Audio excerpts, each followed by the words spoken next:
Now, here's a problem. You want to build a custom keyboard, but all of the ones you have looked at have one thing in common. They need mods. However, what if I told you that there is a keyboard that sounds amazing and does not require any mods whatsoever? Well, hello, I'm Kuzma, and I'm going to review and build quite possibly the best stock keyboard that I have ever tried so far. This is the GMK67, and before we start, let me mention that this keyboard only costs $40, and it sounds really, really good. For this video, I chose the blue option because this keyboard comes in a wide range of unique colors such as pink, black, blue, green, red, white, and purple.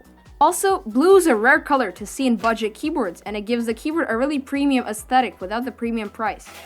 Going into the unboxing, on the outside, the box is nothing special. It features a few pictures and information. The box is kind of hard to open, or is it just me? By the way, if you want to check out the keyboard or anything else in this video, all of the links will be in the description down below. Inside the box we get the keyboard itself wrapped in plastic, and the guide. Before we go any further in the video, I wanted to thank the sponsor of today's video, Blackview, and their new Tiger 12 smartphone. Blackview is running a Black Friday sale, which means if you're looking for a new smartphone, this is the time. The price is discounted to $93 for the 128GB version, and $123 for the 256GB version. Their smartphone features a higher refresh rate screen and upgraded Samsung cameras for those extra crispy shots. They also have upgraded their front cameras to complement the rear cameras. Their phone is powered by the brand new MediaTek Helio G99, which making it a beast at gaming. Their phone can be configured to have 24GB of RAM, 3 SIM card slots, and up to 1TB of expandable storage. It also features 33W fast charging and a 5000 mAh battery. Pick yours up today by clicking the link in the description. Now back to the video. Taking the keyboard out of its plastic bag, we can see that it's a 65% bare bones keyboard. And wait, is that a knob? Yes indeed, that is a rotary knob that you can press down. Here's a demonstration. It does not feel as satisfying as more premium keyboards, however, it gets the job done. This board also comes with pre-installed stabilizers, which don't seem that bad. Taking a look around the back, we can see a feature that most premium keyboards don't even have, double kick-up feet. This is a really nice touch and lets you quickly adjust the keyboard's angle if you're tired from using one. You can also use this keyboard wirelessly through Bluetooth or a 2.4 GHz dongle. There's a neat storage compartment around the back so that you don't lose your dongle. You can use this keyboard with Windows and a Mac because of the little switch behind. This keyboard also has south-facing RGB, which means there will be no interference with custom keycaps. The major downside, or upside for some people, is that this keyboard is made out of plastic. However, this may prove to be one of the reasons why this keyboard ends up sounding so good. Plastic keyboards tend to have a softer sound and maybe even sound better than some metal keyboards because there is no ping to worry about. This is just a demonstration that the keyboard is made out of plastic. Now it's time to get into the disassembly. And wait, I can't see any screws. Wait, where are the screws? Wait, help! Anyways, so apparently this keyboard does not have any screws and is held together by plastic clips. It took me some time before I understood how to open it. So basically, you need to take both of your thumbs and press them against the case right where the visible clips are. At first, I was afraid that I was gonna break the case, but there needs to be quite some force applied when opening. When that has been done, you need to grab a prying tool, credit card, or guitar pick, or anything thin and strong. Then you can just slide it around the edge to pry open the pins. Once that has been done, just remove the top case. To remove the PCB, you need to unplug 3 cables, one for the daughter board, one for the battery, and one for the knob. Once that is unplugged, we can move the PCB out of the way. Under all of that, we can see the case foam.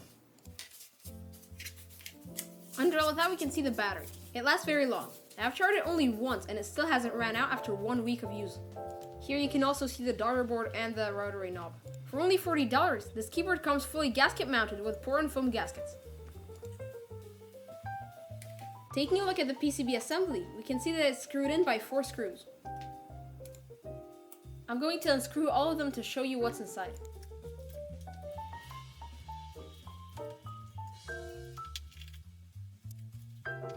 To remove the plate, you also have to remove the plate-mounted stabilizers. These stabilizers are decently pre-lubed from the factory, so you don't need to mod them.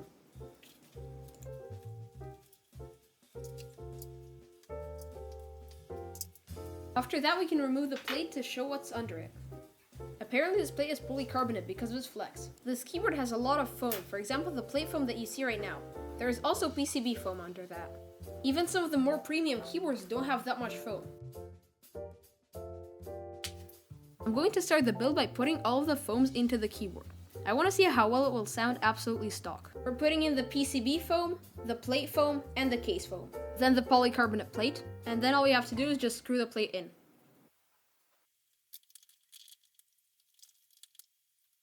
For the switches, I'm going to be using the Akko Silver Pros, which Akko kindly sent over to me for my honest review. The Akko Silver Pro are a linear switch with a 40-gram operating force and a 3.3mm of total trap. Inside each box, you get 45 switches. These switches feature a dust-proof stem for no dust getting inside the switch. I really like these switches because of their unique feel. I tested them out for gaming, and let me tell you, they feel amazing. The light spring lets me quickly actuate the switch. They're also a 5-pin switch, which enhances their stability. With a little bit of magic, I can put all the switches in. I'm going to put in the case foam.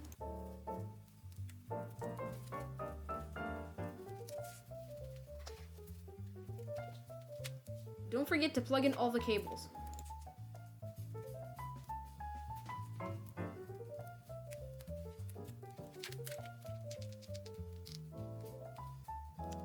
Now we can place back in the top case.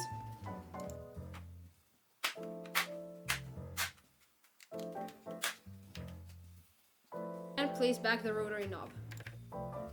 For this build, I'm going to be using the keycaps I purchased a while ago for this build in particular, but I used them in my previous video, which you can go check out. These are some blue and white keycaps that I found on Amazon. They were pretty cheap, around $30.